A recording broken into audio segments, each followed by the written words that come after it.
오늘은 복된 인생 시리즈 세 번째 시간으로 멈출 줄 아는 인생, 이런 제목으로 말씀을 나누겠습니다.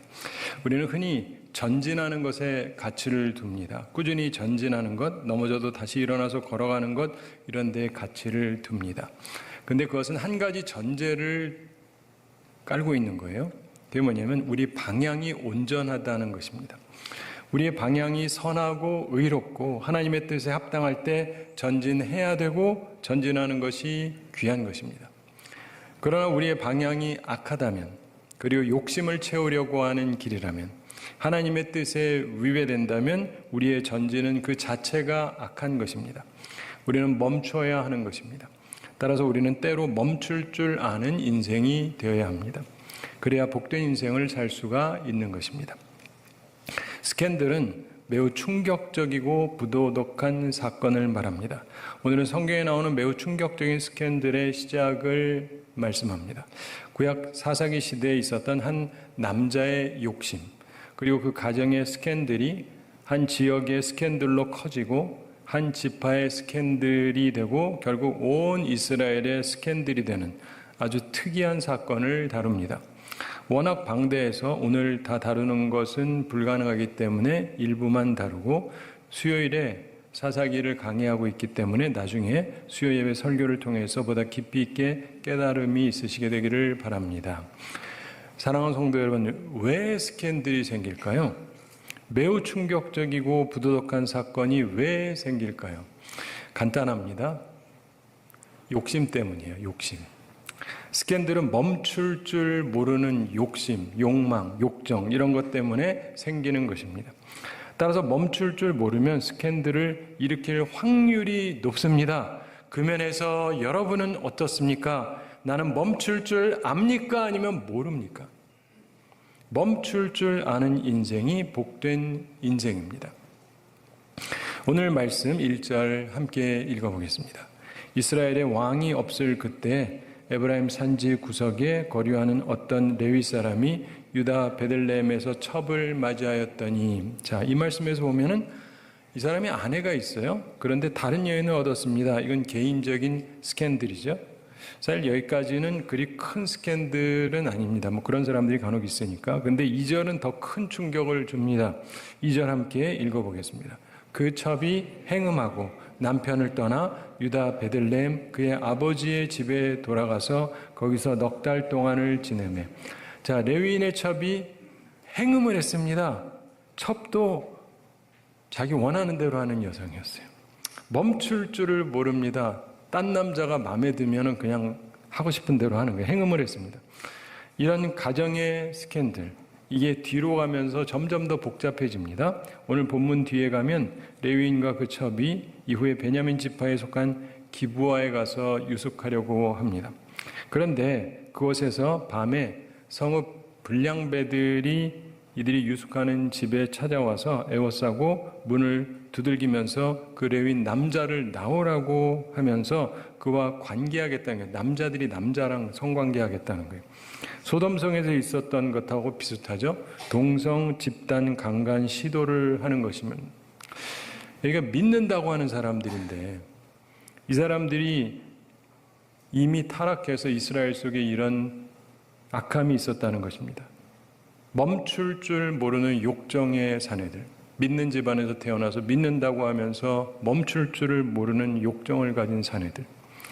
그랬더니 레위인이 자기 첩을 붙잡아가지고 밖으로 끌어내서 그 불량배들한테 내줍니다. 보호해야 될 대상을 저쪽한테 넘겨줘요. 그랬더니 그들이 그 여인을 성폭행합니다. 그것도 밤새도록 윤간을 합니다. 새벽 미명에야 놓아줘요. 이거 엄청난 스캔들 아닙니까? 정말 매우 충격적이고 부도덕한 사건입니다. 근데 이게 끝이 아니에요. 이 레위인이 자기 첩을 12덩이로 마디를 찍어서 소위 토막살인 사건 비슷한 사건으로 만들어서 이스라엘 사방에 보냅니다. 스캔들이 더 커집니다. 매우 충격적이고 부도덕한 사건입니다. 결국 이스라엘 자손이 다 모여서 그 베냐민 지파에 사람을 보내서 그 불량배들, 이 여인을 죽게 만든 그 인간들을 내놓으라 그럽니다. 그런데 베냐민 자손이 거절을 해요. 아니, 그런 악인을 보호합니다. 믿는다는 사람들이 왜 그래요? 아니, 왜 그런 악인들을 보호하고 편을 듭니까? 정말 스캔들이죠. 그래서 전쟁이 일어납니다. 같은 나라와 민족이므로 소위 동족 상잔의 비극이 시작이 됩니다. 근데 첫 싸움에서 이스라엘 연합군이 대패합니다. 22,000명이나 죽습니다.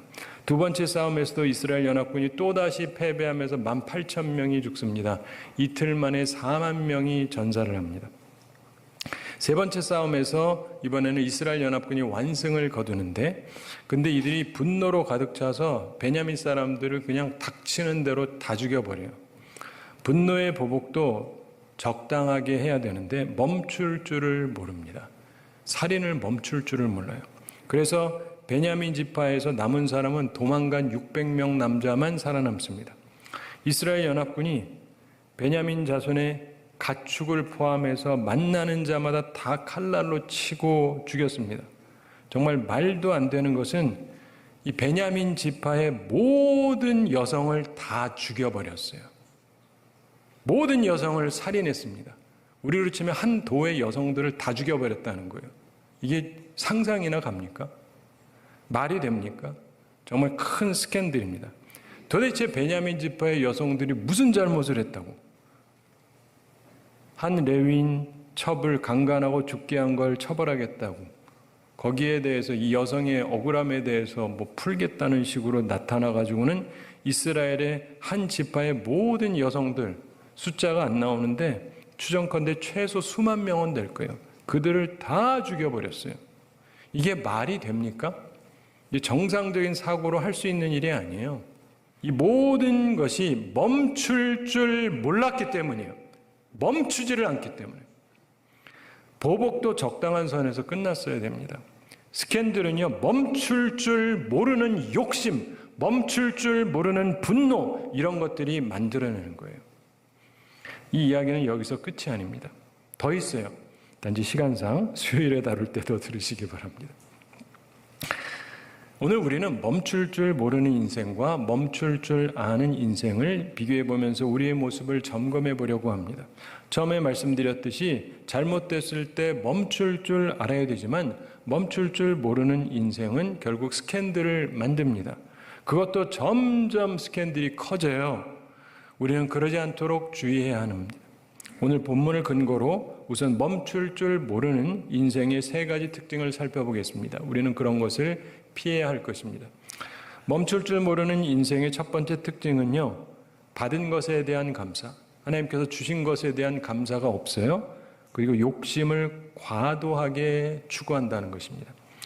이 레위인이 첩을 맞았습니다. 이 말은 아내가 있었다는 말이잖아요. 아내가 있으면 감사한 일이죠. 그 안에서 사랑을 누리면서 살아야 됩니다. 그런데 첩을 얻었어요. 만족을 몰랐다는 얘기입니다. 그리고 욕심을 추구했다는 뜻입니다. 자신의 원함, 욕심을 얻기 위해서 멈출 줄을 몰랐습니다. 자, 총각은 홀로 있어서 외롭죠. 그래서 배우자를 얻는 것은 당연히 괜찮은 것입니다. 그런데 이미 하나님께서 주신 사람이 있어요. 배우자가. 그런데 만족을 몰라서 욕망으로 욕심을 추구했다는 것입니다. 그런데 이렇게 살면 복되게 살 수가 없어요. 잠시의 기쁨은 있겠지만 주신 것을 감사하지 않고 과도하게 욕심을 추구하지 마시기 바랍니다. 멈출 줄 모르는 인생의 두 번째 특징은 나쁜 건 줄 알면서도 좋아하고 사랑한다는 거예요. 나쁜 건 줄 알면서도 좋아하고 사랑해요. 이 레윈이 데리고 온 첩이 행음을 하지 않습니까? 바람을 폈어요. 참 집안이 엉망이죠. 이게 지금으로부터 3000년도 더 된 이야기인데 그때 이런 일이 있었다는 것입니다. 그리고 남편 떠나서 또 친정집으로 갑니다. 그리고 4달이 지났어요. 3000년도 더 된 시대이기 때문에 당시 아내가 간음하면 사형에 해당이 됩니다. 그런데 행음한 첩인데 처벌하거나 책망하기는커녕 계속 데리고 살려고 갑니다. 왜요? 용서해서 사랑이 많아서 아닙니다. 호세아 선지자 얘기랑 이 얘기는 완전 딴 얘기예요. 자, 이런 사람은요, 도덕성이 없어요. 그런 사람들이 있어요. 믿는다고 하면서 부끄러움을 모릅니다. 그래서 더러움도 몰라요. 용서해서 품는 것과 더러움을 몰라서 품는 것은 다른 것입니다. 그리고 지독할 정도로 이런 사람은 욕망이 강해요. 멈출 줄 모르는 인생들을 보면 도덕성도 없고 욕정이 심하게 강합니다. 추정컨대 이 첩은 상당한 미인이었던 것 같습니다. 3절 함께 읽어보겠습니다.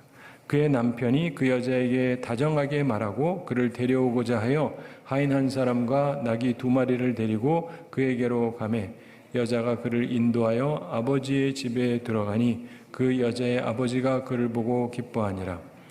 자, 그는 본래 첩을 얻지 말아야 됐었죠. 그런데 하여간 얻었습니다. 그리고는 그 첩이 또 바람을 폈어요. 이 얘기는 뭡니까? 자기 좋아하지 않는다는 얘기예요. 그리고 자기 친정 아버지 집으로 돌아갔습니다. 그러면 이제는 포기해야죠. 그렇죠? 이제는 그만해야지, 이런 관계는. 그런데 그 여인에게 다정하게 말하고 혼내거나 책망도 없이 다정하게 하고 데려오려고 했습니다. 이해하기 어렵습니다. 그는 멈출 줄 모르는 남자였습니다. 아무리 미인이어도 그렇지. 어쨌든 이것은 그가 자기 욕심이 가득한 사람이어서 그런 것입니다. 이제 그만해야 될 사랑인데 멈출 줄 모릅니다. 이게 문제였습니다. 그런데 이 남자의 마음에 한편으로는 이 여인을 향한 소위 사랑, 그러나 또한 배신에 대한 미움, 이게 함께 있었을 것입니다. 이게 나중에 표출이 됩니다. 이게 굉장히 무서운 겁니다. 이후에 여인을 사지로 몰아내죠. 윤간당하게 만듭니다.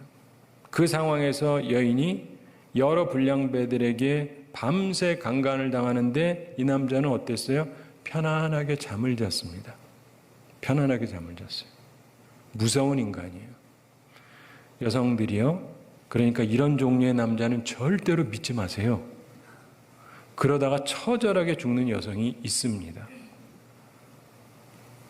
이 레위인은 나쁜 줄 알고도 좋아했어요. 사랑했어요. 그러다가 결국 사랑한다는 여인을 사지로 내모읍니다. 사랑하는 성도 여러분, 나쁜 것인 줄 알면서 좋아하고 사랑하지 마시기 바랍니다. 그리고 혹시 그런 사람을 옆에서 보시면은 그걸 사랑이라고 믿지 마세요. 그런 사람 믿었다가 큰일 납니다. 세 번째로, 멈출 줄 모르는 인생은 그리 중요하지 않은 순간에 교인이냐 직분이냐 뭐 이런 껍데기에 집중을 합니다.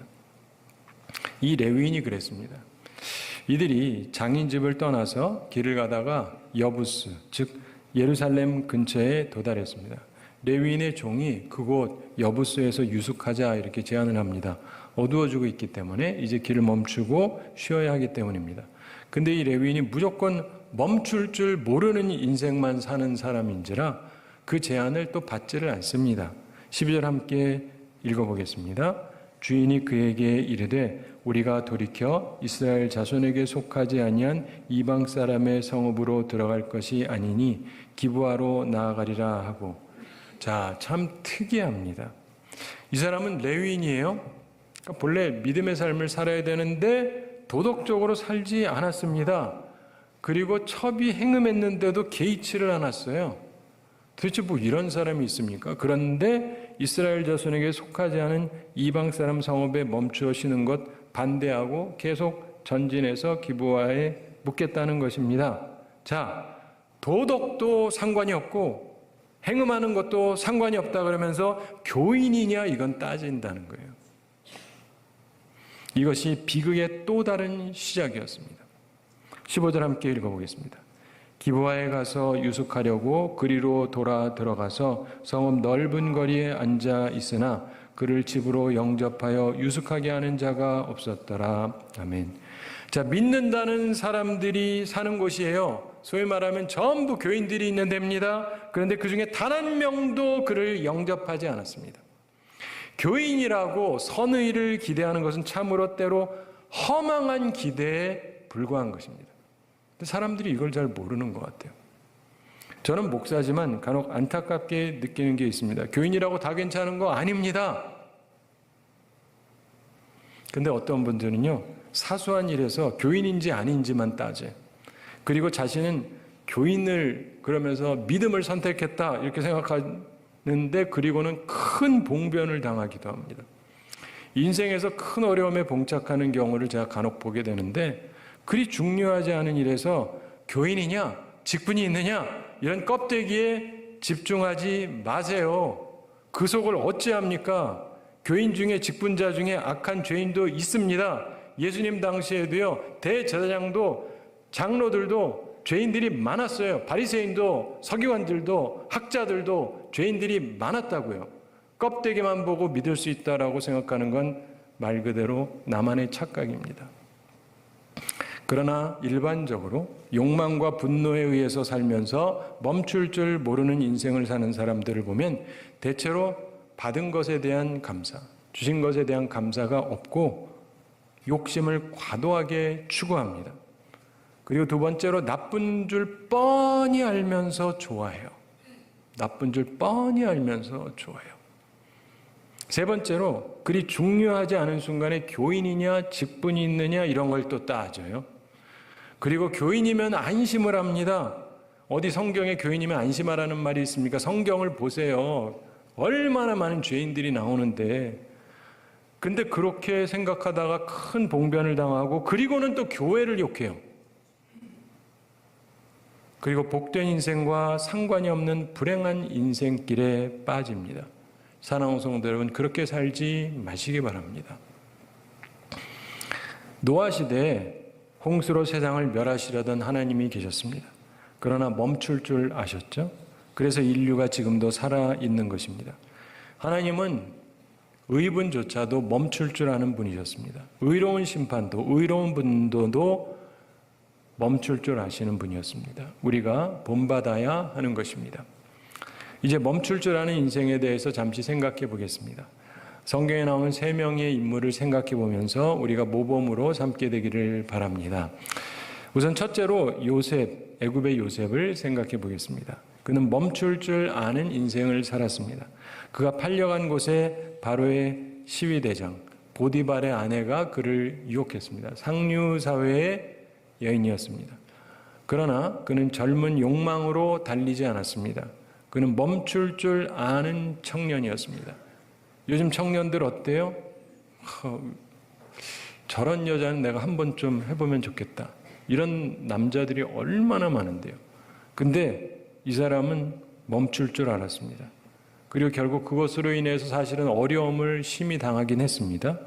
하지만 결국 하나님께서 그를 감옥에서 이끌어내어서 애굽 총리로 세우셨습니다. 세상을 구원할 수 있는 사람으로 세워주셨어요. 욕망을 멈출 줄 아는 인생을 살아야 됩니다.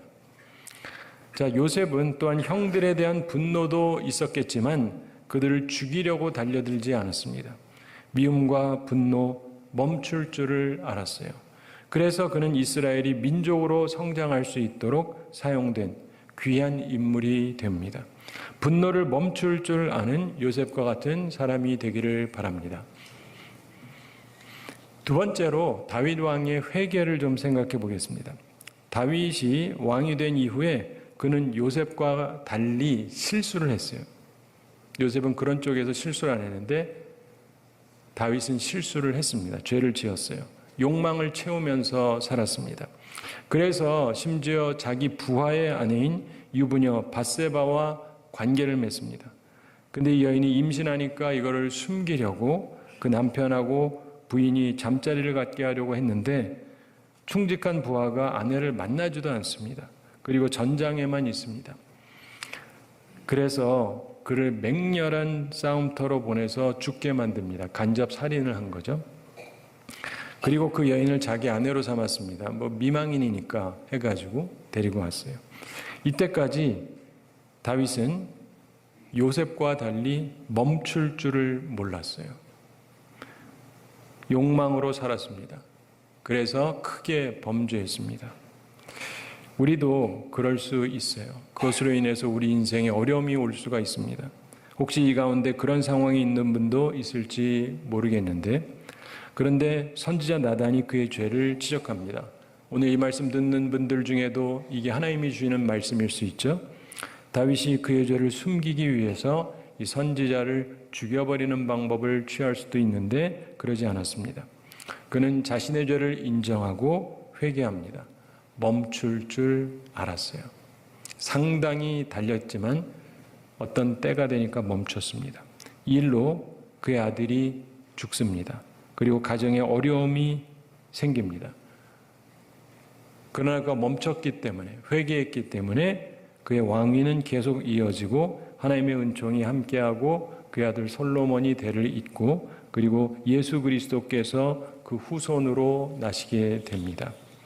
사랑하는 성도 여러분, 멈출 줄 아는 자가 은혜로운 삶을 살게 됩니다. 잘못된 길을 가다가도 돌이켜야 돼요.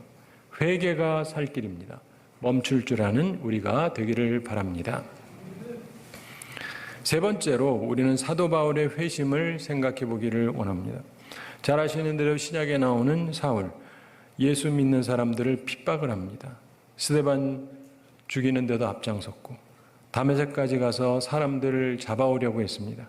근데 예수님께서 나타나셨습니다. 그러자 그가 멈춰 섭니다. 자기 고집으로 계속 밀고 나가지 않았습니다. 그는 금식하며 새로운 사람이 되었습니다.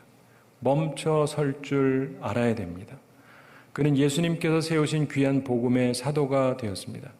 그가 만약 예수님을 만나고도 본래 하던 대로 계속 전진하려고 했다면 그는 천하의 악인으로 남았을 것입니다. 그러나 그가 멈추고 반대자가 아니라 핍박자가 아니라 협력자가 되기로 하면서 그의 인생은 복된 인생으로 바뀌게 되었습니다. 주의 복음을 위해서 쓰임받는 귀한 도구가 되었습니다. 사랑하는 성도 여러분, 혹시 나도 계속 주의를 반대하는 자가 되어서 전진하고 있지는 않은가? 그렇다고 한다면 이제는 멈추셔야 됩니다. 주님의 음성을 들으셔야 돼요. 사울아, 사울아, 내가 어찌하여 나를 핍박하느냐? 내가 어찌하여 나를 박해하느냐? 이 말씀 앞에 이제 멈춰야 됩니다. 그리고 반대자가 아니라 협력자가 되시기 바랍니다. 그래야 복된 인생을 살 수 있는 것입니다. 말씀을 맺으면서 생각할 게 있습니다. 사랑하는 성도 여러분, 멈출 줄 아는 인생이 되어야 됩니다. 우리가 기본적으로 방향이 제대로 됐다면 계속 전진하는 게 맞지만 우리는 다 죄인이라서 의롭지가 않기 때문에 때로 방향을 잘못 잡을 때가 있어요. 그렇기 때문에 때로 멈춰야 됩니다. 내 욕심, 내 원함을 이루다가 저주받고 멸망되지 말아야 됩니다. 멈출 줄 아는 인생이 되어야 합니다. 여러분의 욕망을 멈추셔야 됩니다. 분노를 멈추셔야 돼요. 그리고 혹시 욕망을 채우며 살아왔다면 이제라도 멈추셔야 됩니다. 회개하셔야 돼요. 그리고 주의 일에 반대자였습니까? 이제 좀 멈추시기 바랍니다. 그리고 돌이켜서 협력자가 되시기 바랍니다. 그래야 복된 인생을 살게 되는 것입니다.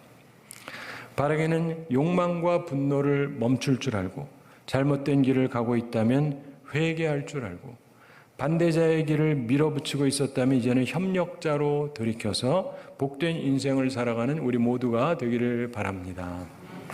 미국에서 있었던 일인데 어떤 남자에게 어린 아들이 있었습니다. 그런데 이 애가 사고가 나서 수술을 받게 됐습니다. 매우 위급한 상황이었습니다. 그가 그 연락을 받고 이제 아들이 입원한 병원으로 가려고 했는데 굉장히 늦은 시간이었습니다. 근데 차가 별로 없는 시간이었는데 마침 그에게 차가 없었어요. 대신에 총은 있었습니다.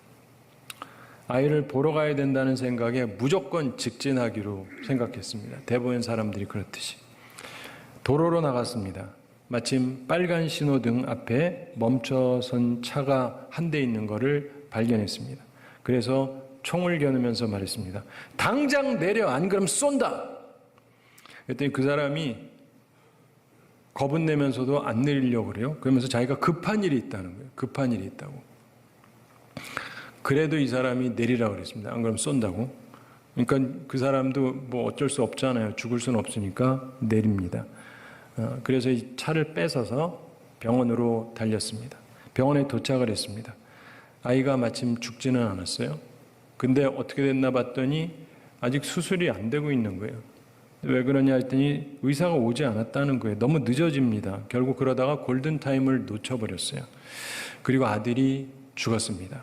그러니까 이 사람이 화가 나가지고 병원을 뒤집고 난리가 납니다. 이 의사 오기만 해봐야 죽여버린다. 뒤늦게 의사가 왔습니다. 근데 그 의사를 보고 이 사람이 총 쏴 죽였냐면 아닙니다. 분노가 확 사라졌어요. 왜냐? 그 의사가 아까 자기가 총 겨누고 차 뺏은 그 사람이에요. 자신의 멈출 줄 모르는 자세가 자기 아들을 살리러 달려가는 의사를 막았고 그게 자기 아들을 죽게 만든 것이었습니다. 사랑하는 성도 여러분, 멈출 줄 아는 인생을 살아야 됩니다. 그래서 복된 인생을 사는 우리 모두가 되기를 우리 주님의 이름으로 축원합니다.